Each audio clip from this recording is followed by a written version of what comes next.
O Brasil foi eliminado da Copa e, naturalmente, desde que o jogo terminou, a maior parte das pessoas está discutindo o que aconteceu dentro de campo, o que poderia ter sido diferente, quem jogou bem, quem jogou mal, o que deu errado lá dentro.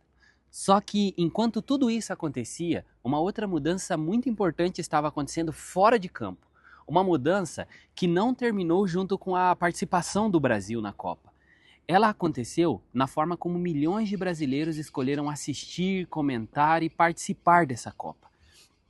Durante o jogo entre Brasil e Japão, a Cazé TV informou um pico de 21,3 milhões de dispositivos conectados simultaneamente. Mas preste atenção, eu estou falando de dispositivos conectados, não necessariamente 21,3 milhões de pessoas diferentes. Só que, mesmo com essa diferença, ainda assim é um número muito grande. A Cazé TV foi a única plataforma a transmitir gratuitamente os 104 jogos do Brasil pelo YouTube e transformou o país em uma espécie de laboratório sobre como as pessoas estão consumindo esporte na internet. Só que o ponto mais importante não é simplesmente que milhões de pessoas trocaram a televisão pelo YouTube. Na verdade, nem seria correto dizer que a televisão perdeu essa disputa completamente. A Globo, ela continuava concentrando a maior parte da audiência dessa competição. O que aconteceu foi uma fragmentação. A atenção, que durante muito tempo esteve muito concentrada em um único modelo de televisão, passou a estar dividida entre experiências diferentes. E aqui começa a parte mais interessante para a sua empresa. Porque você pode estar no Instagram, pode estar anunciando no Google, pode estar publicando no TikTok, pode criar um canal no YouTube, pode investir rios de dinheiro em tráfego pago. E mesmo estando dentro da plataforma certa, continuar completamente fora da atenção do seu cliente. Nesse vídeo, eu vou te mostrar por que isso acontece. Nós vamos entender o que a Cazé TV fez de diferente, analisar outros casos em que empresas aprenderam a respeitar o comportamento de um novo canal e depois transformar tudo isso em uma ferramenta prática para você analisar o comportamento da sua empresa.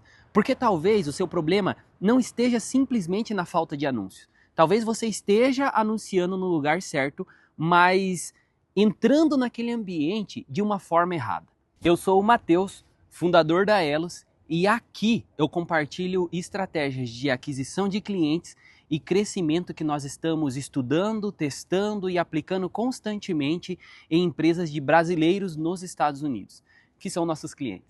Então, se você é empresário e quer entender como atrair mais clientes, melhorar as suas campanhas e estruturar o crescimento da sua empresa com mais clareza, já se inscreve nesse canal e deixa também o like nesse vídeo.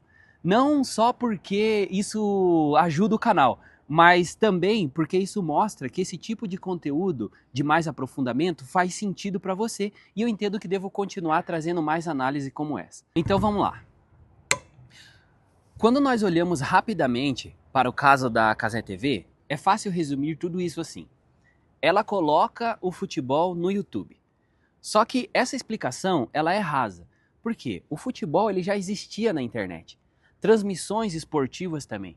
O próprio YouTube, né, ele já era uma plataforma gigantesca muito antes da Cazé TV estar lá. Então, qual foi a mudança?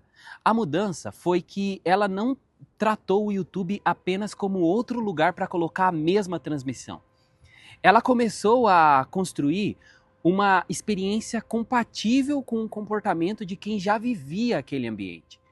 Você tem apresentadores mais jovens, uma linguagem mais informal, humor, creators e influenciadores participando da cobertura, comentários do público acontecendo em tempo real, reações, cortes circulando em outras plataformas.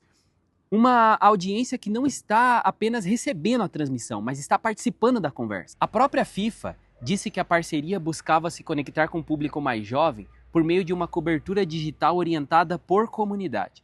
Em uma pesquisa da Ampere Analysis citada pela Reuters, mostrou que 53% dos fãs de esporte entre 18 e 34 anos preferem o streaming. Então pensa comigo, o público não escolheu apenas outra tela, ele escolheu outra forma de viver aquele acontecimento.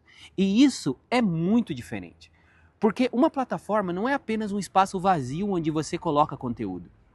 Cada plataforma cria um contexto, ela cria uma expectativa, ela ensina as pessoas a consumir informação de uma determinada maneira. Quando alguém abre o Instagram, ela normalmente não está fazendo a mesma coisa quando abre o Google, por exemplo.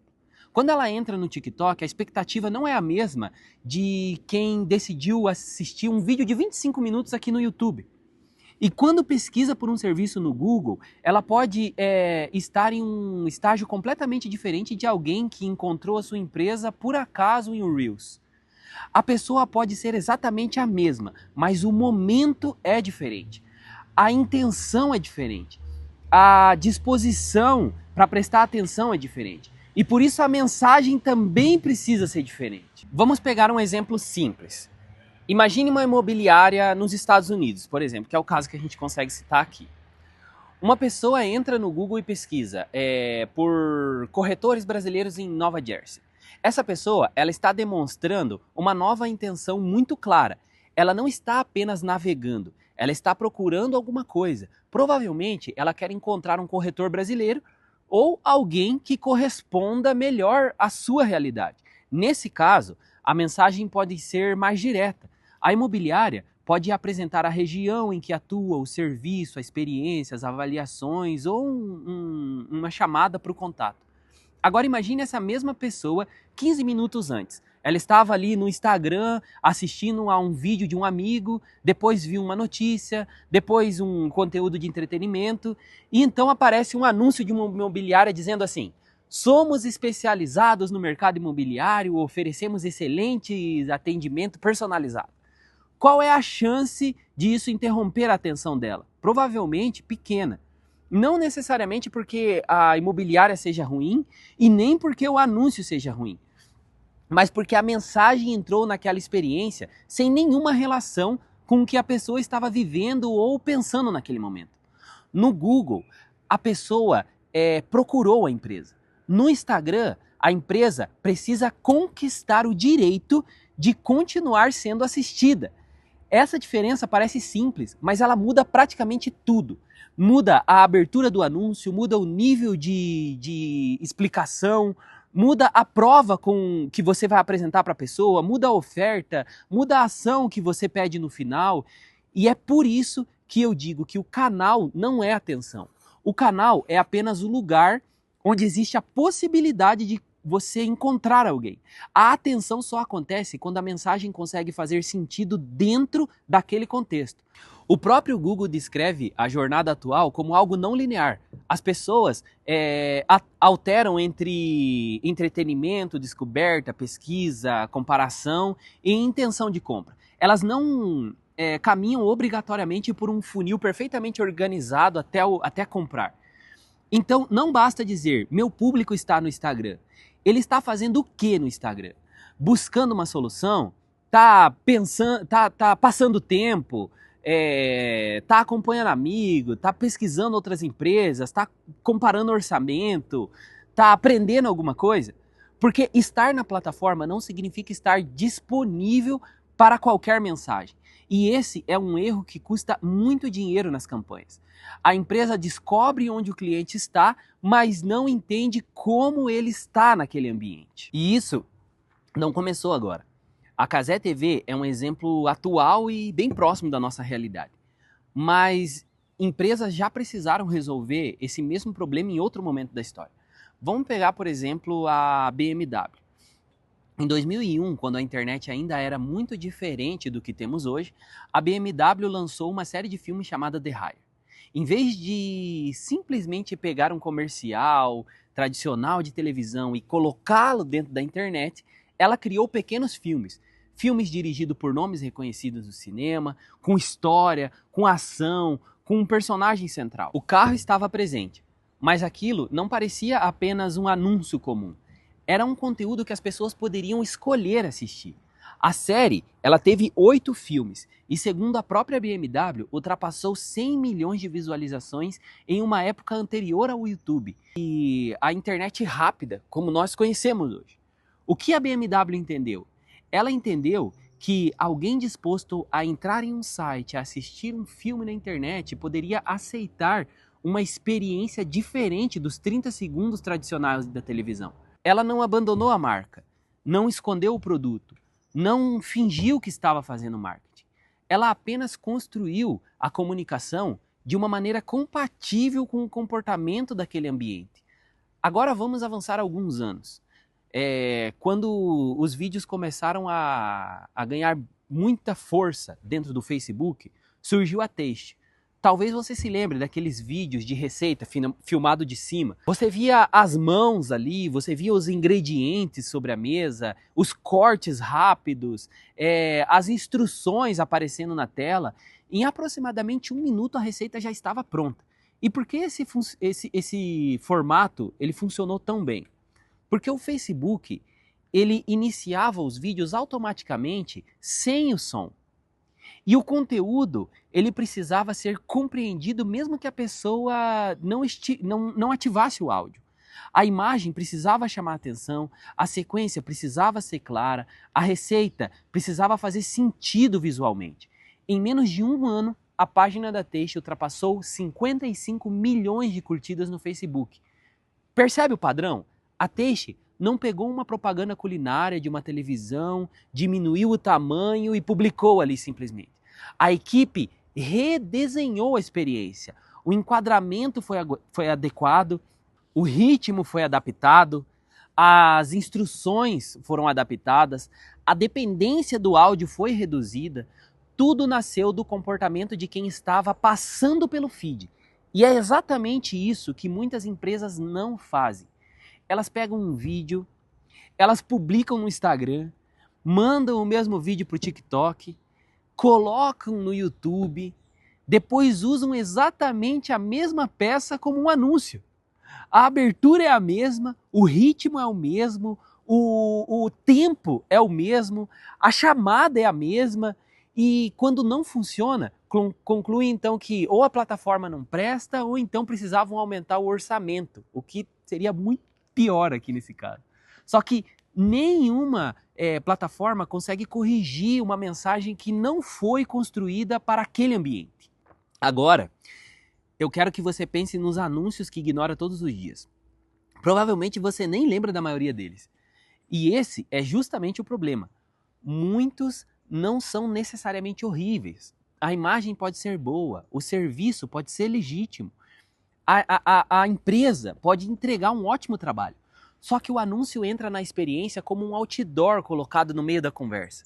Você estava consumindo uma coisa e de repente aparece uma empresa falando de si, utilizando uma linguagem que você não utiliza e pedindo uma ação para a qual você ainda nem está preparado para tomar.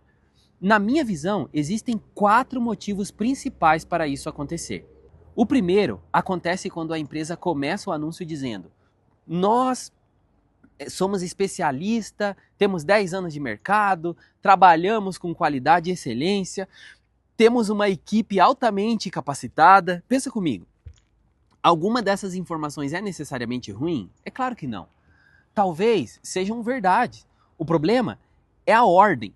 A pessoa ainda nem recebeu uma razão para prestar atenção e a empresa começou a apresentar um currículo ali para ela.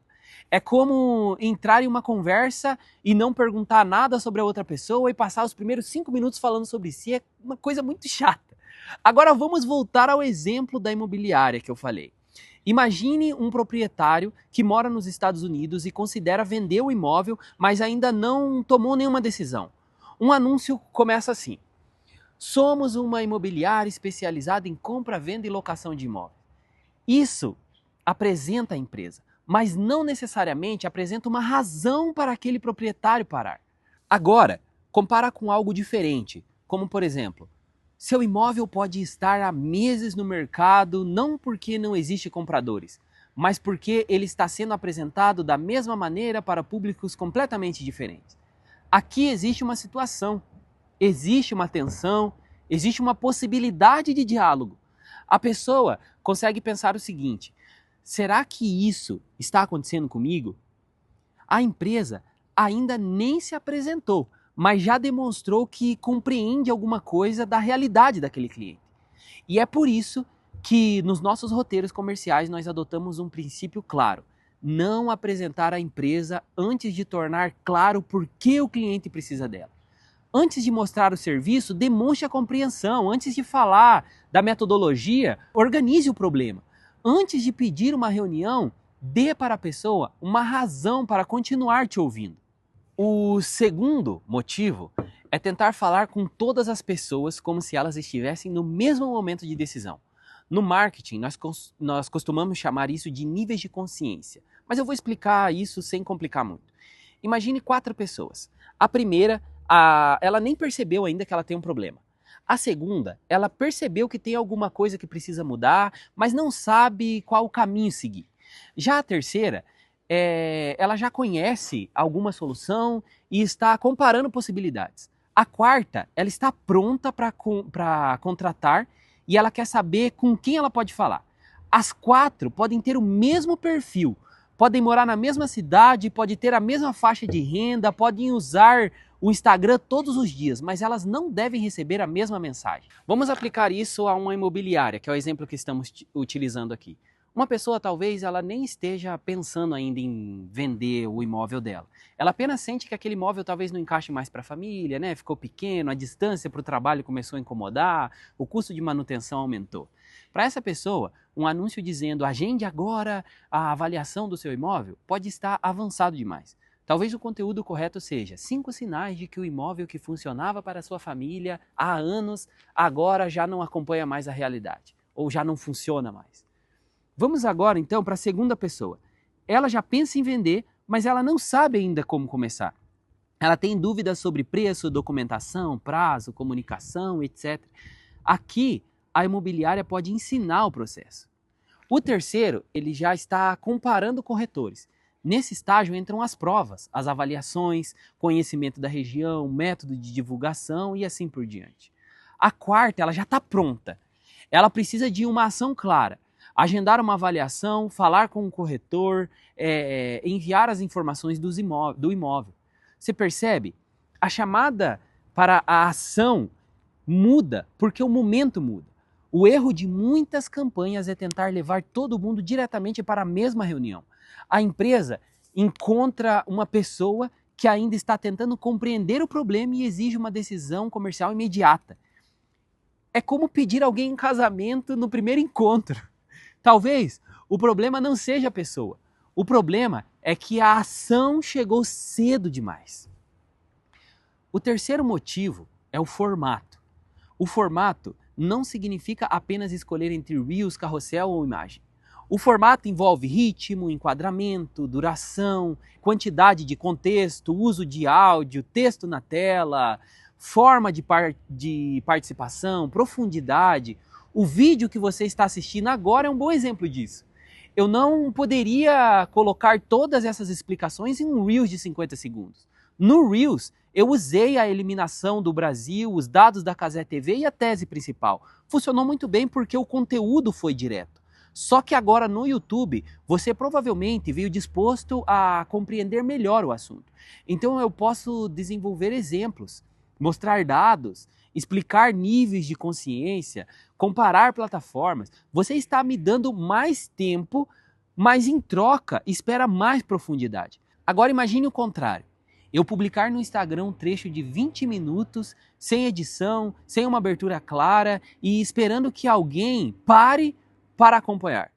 Talvez exista uma excelente informação ali, mas ela não foi organizada para o comportamento daquele ambiente. É a mesma razão pela qual a Taste foi construída para funcionar até sem áudio.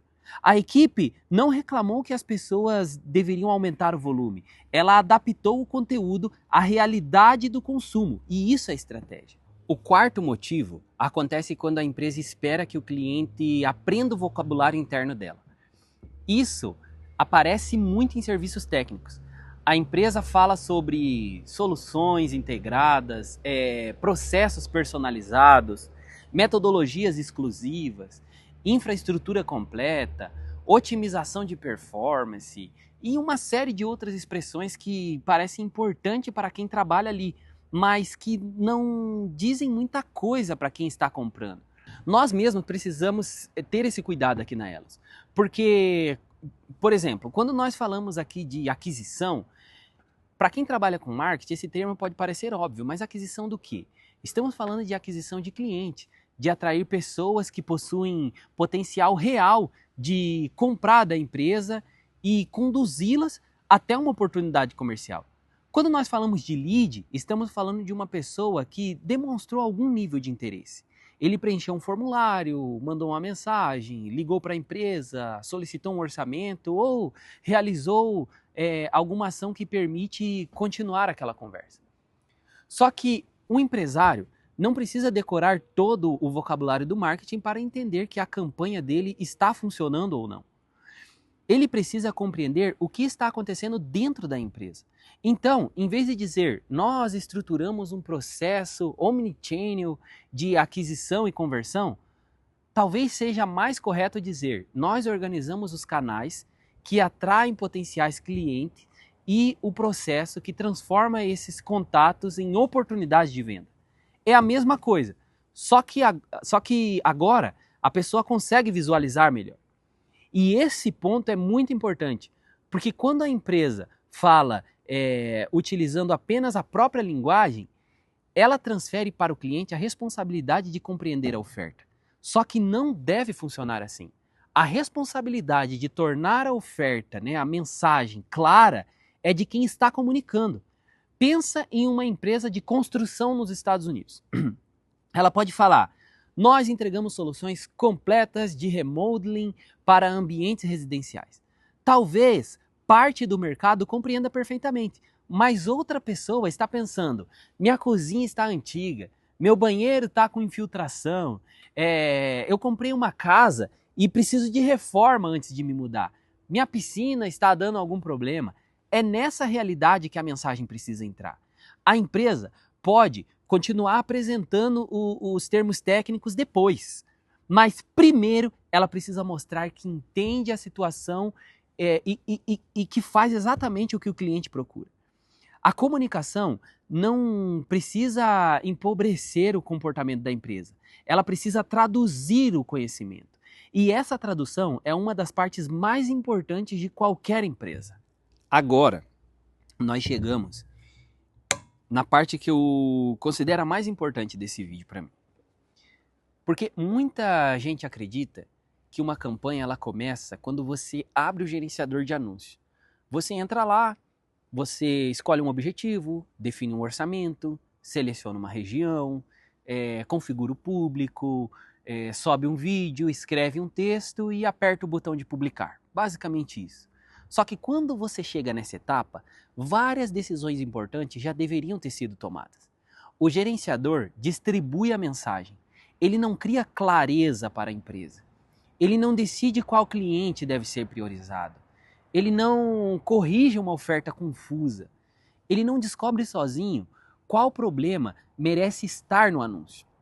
E não transforma também uma comunicação genérica em uma comunicação relevante. Vamos pegar novamente o exemplo da imobiliária. Digamos que uma imobiliária ela queira colocar um anúncio no ar. A primeira pergunta não deve ser quanto vamos investir.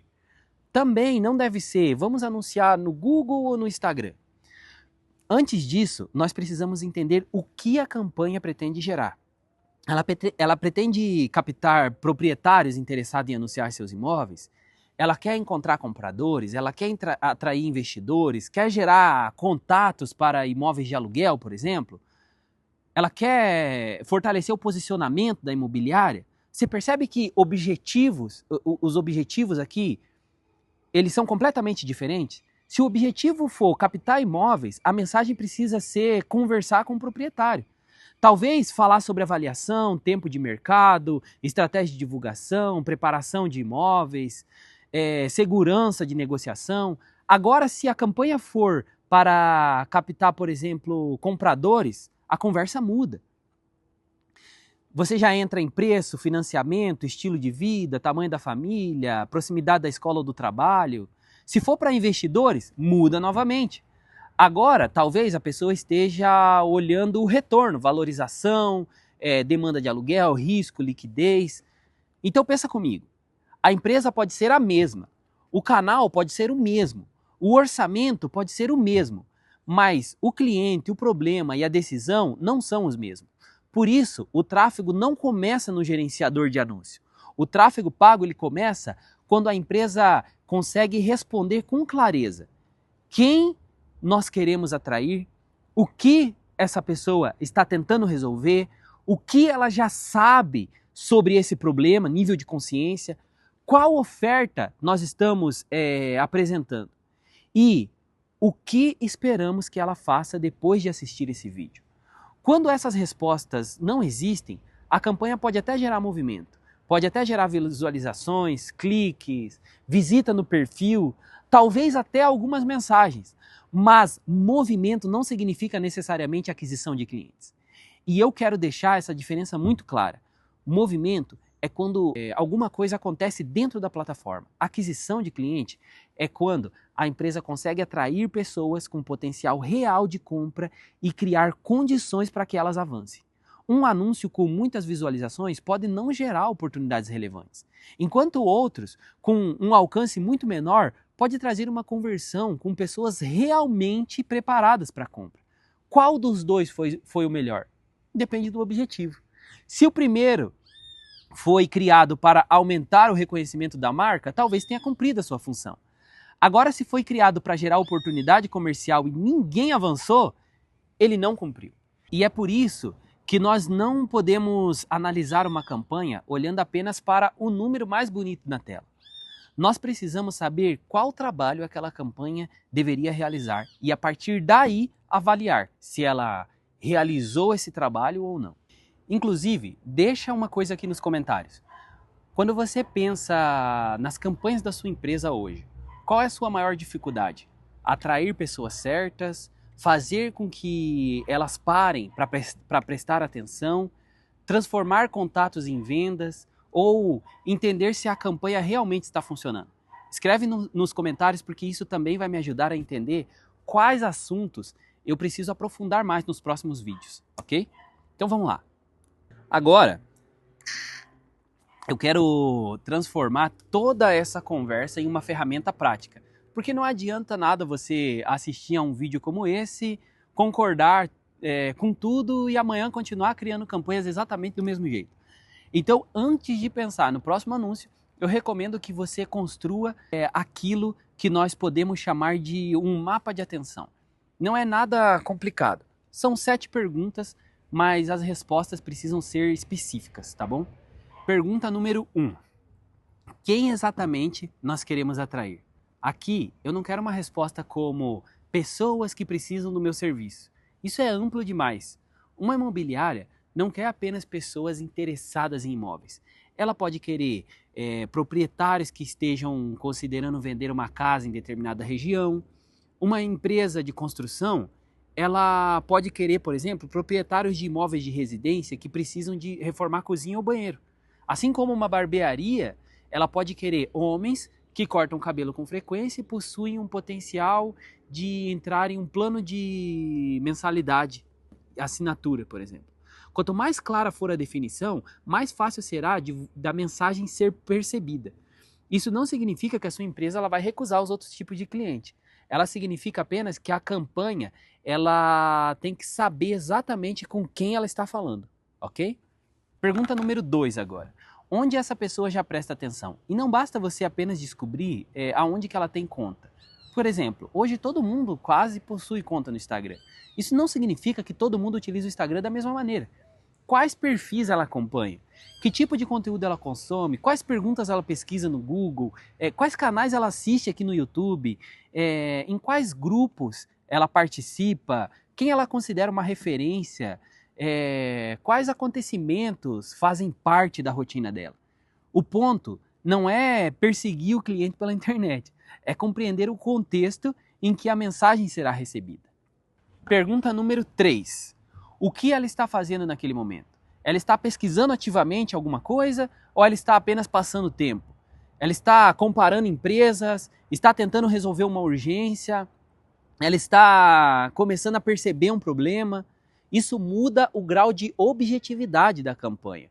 Uma pessoa que pesquisa no Google por exemplo, uma empresa de construção perto dela, ela está em um momento completamente diferente de alguém que entrou no Instagram ali e encontrou um conteúdo explicando sinais de vazamento dentro de uma parede, por exemplo.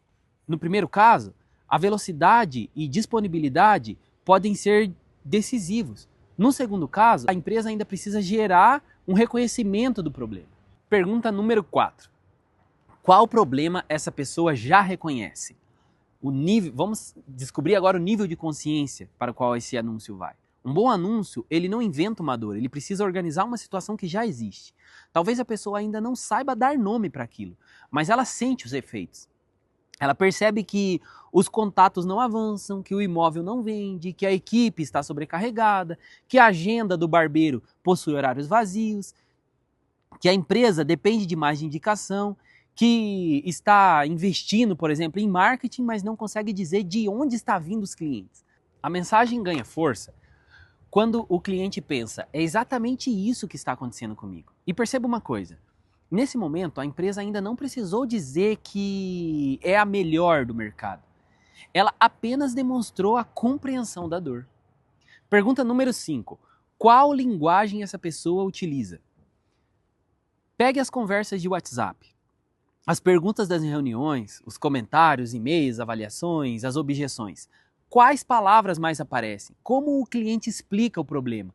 Muitas vezes, a melhor frase para um anúncio não nasce dentro de uma reunião de marketing. Ela nasce na forma como um cliente descreve uma dificuldade. Uma pessoa talvez não diga, eu preciso melhorar a eficiência do meu processo de aquisição. Ela diz, eu posto, faço anúncio, mas continua chegando pouca gente. Essa segunda frase é muito mais próxima da experiência dela. Pergunta número 6. Qual prova ela precisa receber? Dependendo do serviço, a prova muda.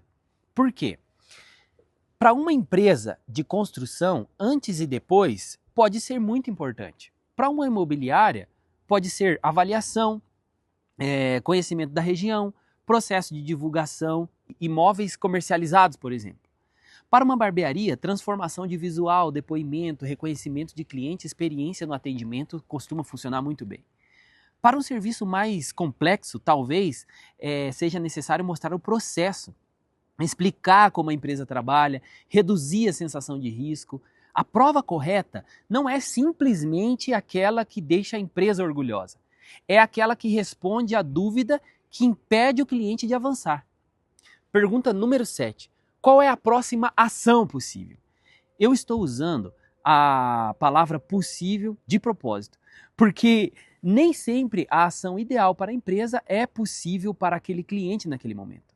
A empresa gostaria que todo mundo marcasse uma reunião, mas talvez a pessoa ainda precise assistir outro conteúdo, conhecer outro caso, entender outro processo, calcular a possibilidade, enviar uma dúvida, pedir uma avaliação. A chamada para ação precisa respeitar a distância entre o momento atual e a decisão final. Quando a distância é grande, você precisa construir uma ponte.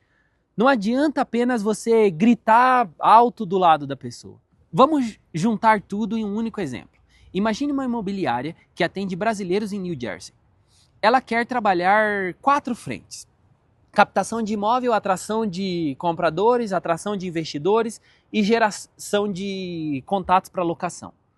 O erro seria criar uma campanha dizendo o seguinte, está procurando comprar, vender, alugar ou investir? Fale conosco. Parece que a empresa cobre tudo, mas justamente por cobrir tudo, a mensagem perde a força. Vamos separar então. Captação de imóveis primeiro. Aqui nós estamos falando com o proprietário. O que ele quer saber, quanto vale o imóvel, quanto tempo pode levar para vender o imóvel, o que precisa ser ajustado antes de anunciar, como a imobiliária vai divulgar, como serão as visitas, como vai acontecer a negociação. O conteúdo ele pode começar como, por exemplo, 3 decisões que podem fazer o seu imóvel permanecer mais tempo no mercado antes mesmo dos anúncios serem publicados. Percebem a lógica? Nós não começamos dizendo que a imobiliária é excelente. Começamos por uma situação que interessa ao proprietário. Vamos então agora à atração de compradores. Agora nós estamos falando com uma família interessada em comprar. talvez ela ainda não saiba qual região escolher, talvez ela esteja querendo entender mais sobre financiamento, ela pode ter medo de assumir um compromisso grande. Então, o conteúdo aqui, ele pode começar assim, ó.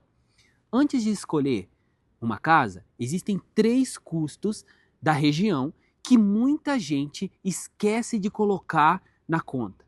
A mensagem muda porque a decisão aqui muda. Sobre a atração de investidores. Os investidores, eles não olham apenas para a beleza do imóvel. Eles querem saber números, demanda, risco, possibilidade de locação, manutenção, valorização. Então, mostrar apenas imagens bonitas pode gerar atenção, mas elas não vão gerar necessariamente uma resposta relevante e orientada à decisão. A comunicação ela precisa demonstrar que a imobiliária entende o imóvel como um ativo e não apenas como moradia. Vamos então à locação. Quem precisa alugar pode estar vindo de uma urgência totalmente diferente das que a gente já falou. Mudança de cidade, início de um emprego, fim de contrato, necessidade de ficar próximo da família. Nesse caso, disponibilidade, documentação, prazo e localização podem pesar muito mais. Agora, observa, são 4 campanhas possíveis para a mesma imobiliária. Talvez na mesma plataforma, mas falando com pessoas diferentes, em momentos diferentes, sobre decisões diferentes. É isso que significa respeitar o contexto. Não é trocar uma palavra no anúncio e manter todo o restante igual. É compreender qual conversa precisa acontecer.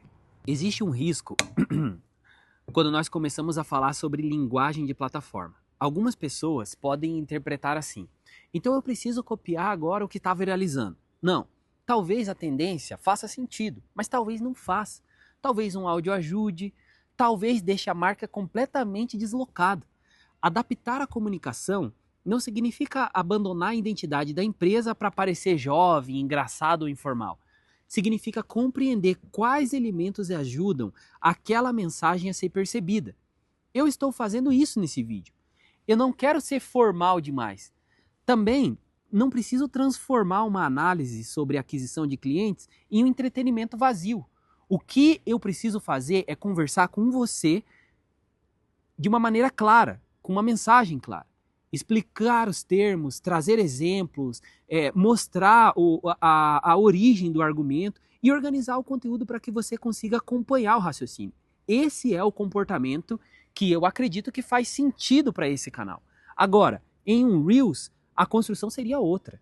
Eu teria menos tempo, precisaria entrar mais rápido no assunto, escolher uma única tese, retirar boa parte dos exemplos, utilizar mais apoio visual. Isso não significa que uma versão é melhor do que a outra.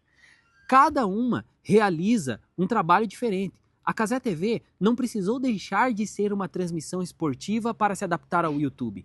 Ela continuou transmitindo futebol, mas mudou a forma de apresentar. Mudou o ritmo, mudou a linguagem, incluiu participação, criou uma experiência mais próxima do comportamento daquela audiência. A identidade não desapareceu. Ela passou a ser expressada de um jeito que fazia sentido naquele ambiente. Agora eu quero fazer uma correção importante. Eu não acredito que você precise parar uma campanha simplesmente porque o anúncio parece ruim. Se a campanha está trazendo resultado, nós precisamos respeitar os dados. Às vezes, uma peça que não agrega pessoalmente ao empresário produz vendas, enquanto uma peça visualmente bonita não produz nada. Então, a análise, ela não deve começar pelo gosto, ela deve começar pelo objetivo e pelo resultado. Por isso, o custo por lead sozinho, ele não conta uma história inteira. Às vezes, uma campanha, ela gera contatos mais baratos, só que menos preparados. Outra gera contato mais caro, mas que avançam muito mais fácil. O anúncio, ele precisa ser analisado em relação ao que acontece depois dele. Porque o papel do marketing, ele não termina no clique. A lição é muito mais simples e muito mais profunda. A atenção não pertence permanentemente a uma plataforma. Ela precisa ser conquistada dentro de cada contexto. Uma empresa pode estar presente em todos os canais e ainda assim não ser relevante em nenhum deles. Pode publicar diariamente, anunciar, ter site, ter Instagram, ter Google, ter YouTube, mas continuar falando de uma maneira que o cliente ignora totalmente. Porque presença é uma condição técnica. Atenção é uma resposta humana. E você não conquista essa resposta apenas aparecendo. Você conquista quando a pessoa percebe que a mensagem foi construída para alguém como ela. Então agora, para a gente fechar, se você for lembrar de apenas uma ideia desse vídeo, lembre dessa. Estar no canal certo não significa estar presente na atenção do cliente. Antes de criar a próxima campanha, não comece perguntando apenas em qual plataforma nós vamos anunciar, por exemplo. Pergunte o seguinte: quem nós queremos atrair? O que essa pessoa está tentando resolver? O que ela está fazendo naquele ambiente? Qual mensagem ela está preparada para receber? E qual é o próximo passo que faz sentido para ela? Quando essas respostas estão claras, o anúncio deixa de ser apenas uma peça publicitária dentro de uma plataforma. Ele passa a fazer parte de uma conversa que já está acontecendo na cabeça do seu cliente. E é aí que o tráfego pago deixa de ser apenas uma distribuição e começa a funcionar como um sinal real de aquisição de cliente. Agora, eu quero saber a sua opinião. A comunicação da sua empresa foi relevantemente construída para cada ambiente ou você sente que está apenas levando a mesma mensagem em plataformas diferentes? Deixe a sua resposta nos comentários. Eu vou ler porque quero utilizar essa situação que vocês estão vivendo para construir os próximos conteúdos aqui no canal. E se você é empresário, principalmente brasileiro nos Estados Unidos, e quer aprender mais sobre aquisição de clientes, tráfego pago, crescimento da empresa, se inscreve aqui no canal. Aqui eu vou continuar compartilhando o que nós estamos estudando, testando e aplicando dentro da Elos e nas empresas com as quais a gente trabalha. Nos vemos nos próximos vídeos.